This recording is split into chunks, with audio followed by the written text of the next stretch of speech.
Ya, Pak Teguh, Mei lalu Anda mengajukan gugatan uji materi ke Mahkamah Konstitusi. Persisnya seperti apa? Apa yang Anda gugat, Pak Teguh? Jadi kami mengajukan gugatan tanggal 16 Oktober tahun 2015. Ya. Masuk.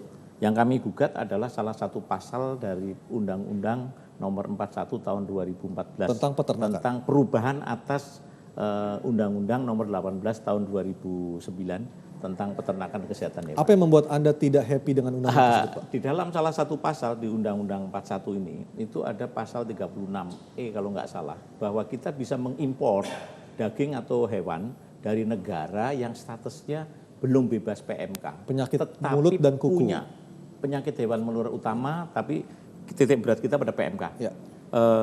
Dari satu negara atau bisa mengimpor dari zona, meskipun negara tersebut itu belum bebas PMK. Kami tidak ingin, karena kami ini tahun 2009 sudah mengajukan pasal yang seperti itu dan dimenangkan, dikabulkan oleh MK. Saya heran, tahun 2014 pasal yang dibatalkan oleh MK dimunculkan lagi dan kami tuntut kembali. Sebenarnya ini kan keputusan MK harusnya kan final dan mengikat, Ya, final and tapi binding. kenyataannya tidak. Itu dimasukkan dan kami ajukan kembali. Sidang Sudah ada selesai. putusan? Kami sedang menunggu. Saya mengharapkan MK segera mengeluarkan keputusan supaya masalah gonjang-ganjing daging ini. Artinya kalau sebenarnya objek gugatannya sama, tentunya harusnya hasil juga sama seperti putusan sebelumnya kan? Kalau saya percaya pada integritas dari Hakim MK, komitmen dan konsistensi. Jadi kami merasa optimistis apa yang kami ajukan itu akan dikabulkan. Mas Sator, supaya kondisi seperti ini atau kondisi yang kita alami jelang Idul Fitri 2016 ini tidak akan terulang lagi, apa yang harusnya dilakukan oleh pemerintah? Jadi saya kira pemerintah harus mulai pertama tadi ya, seperti kita bahas bahwa data itu harus dibenahi dulu. Data dibenahi itu dari mana? Coba kita bayangkan kalau misalkan sapi ini kita ikuti dari awal gitu ya, kita kasih identifikasi name, number dan lain sebagainya. Jadi kita tahu bahwa sapi ini kapan harus dipotong dan kapan belum boleh dipotong, itu lebih enak. Dan saat ini diaturnya. pemerintah sama sekali belum punya data soal itu? Tidak ada. Umur sapi yang berapa jumlahnya kan juga tidak ada. Tidak ada. Jadi kalau itu bisa, jadi kita bisa merencanakan lebih baik.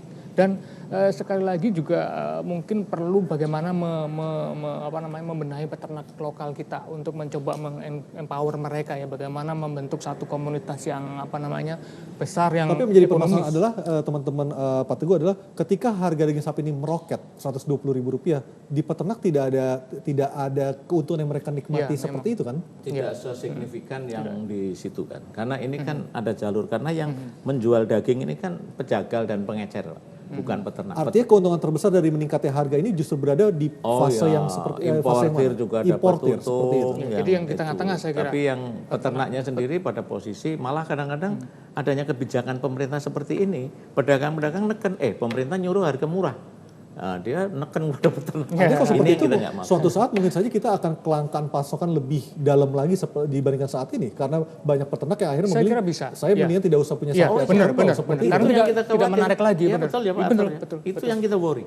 Pak, kalau sampai semangat peternak sudah nggak ada lagi, kita akan menjadi net importer.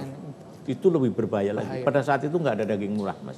Pada saat kita tergantung 100%. Sekarang kan kita masih tergantung 45%. Ya kan, tetapi kalau sudah totally nggak ada lah, itu hukum ekonomi di dunia itu. Sejauh ini apakah Anda melihat ada insentif yang diberikan pemerintah kepada peternak lokal supaya mereka lebih bersemangat lagi untuk memacu produksi ternak mereka? Program swasembada daging yang dilakukan pemerintah di 10 tahun yang lalu itu banyak Pak, tapi cuma kita nggak mengerti kok tidak efektif sehingga gagal. 18 triliun Mas menurut KPK yang sudah digunakan untuk itu. Dan itu 2 tahap itu gagal total. Sehingga yang harusnya katakanlah tahun 2010 yang harusnya impor hanya 10%. Ternyata waktu itu impornya itu hampir 50%. Diulangi lagi program itu tahun 2014. Harusnya impor hanya 10% dari kebutuhan nasional, tetapi dalam kenyataan hampir sama. Artinya apa? Program-program tadi tidak efektif. Saya juga nggak ngerti kemana itu larinya.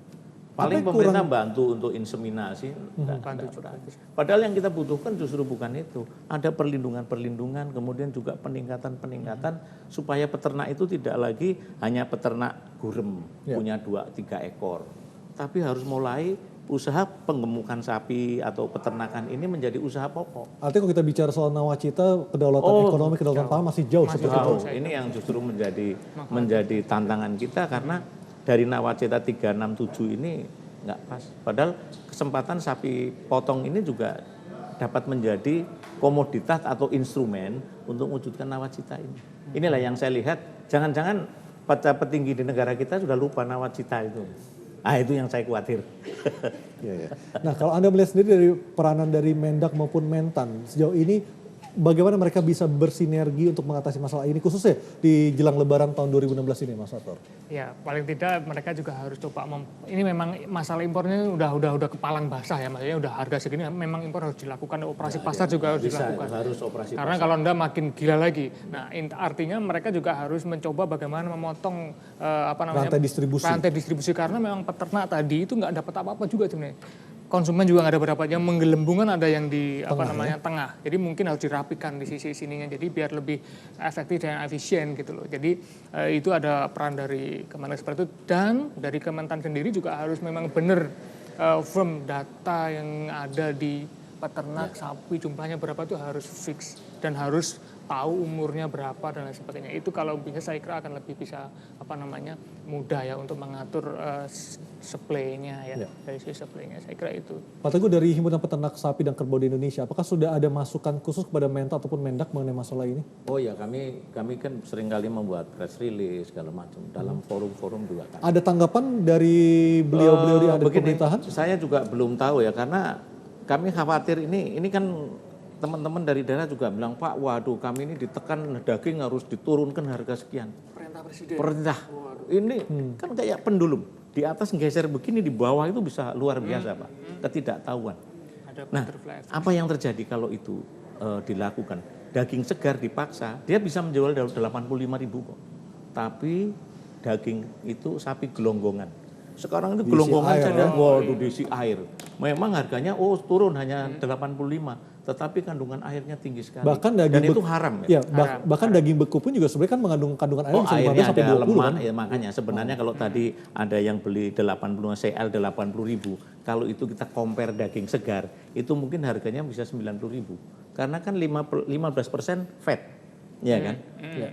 Kemudian ada juga air yang hilang. Cuma orang kan tidak paham. Mereka hanya melihat harga sekian, tidak melihat jenis dagingnya apa. Inilah yang saya kira pemerintah harus mendidik dong kepada konsumen. Jangan sampai mereka menjadi korban itu. Wah, hanya 80.000. Dagingnya yang apa? Kan gitu. Dan artinya harga 80.000 seperti Pak Joko itu adalah hanya ilusi atau hanya mimpi di siang bolong seperti itu ya. Karena dengan berat hati harus itu tadi kalau saya katakan mungkin nagih janji. Ini kalau saya bilang nagih janji sama Mentan yang waktu itu mungkin janji kami bisa sekian.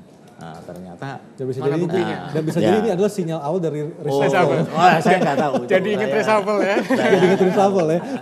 Apakah ini? Baik, Mas Sator, apakah kita bisa mencontoh negara tetangga yang mungkin bisa menjadi contoh ideal supaya Indonesia bisa terlepas dari masalah seperti ini setiap tahunnya? Ya, memang sebenarnya kita intinya pengen mencoba mengkonstankan demand. Jadi kalau misalkan di Eropa dan lain sebagainya, kan orang memang banyak makan daging. Jadi udah biasa aja gitu. Jadi akhirnya ketika biasa aja, pasar ada efek psikologis di kondisi ini sebetulnya ya, yang juga menentukan harga ya. Ada banget.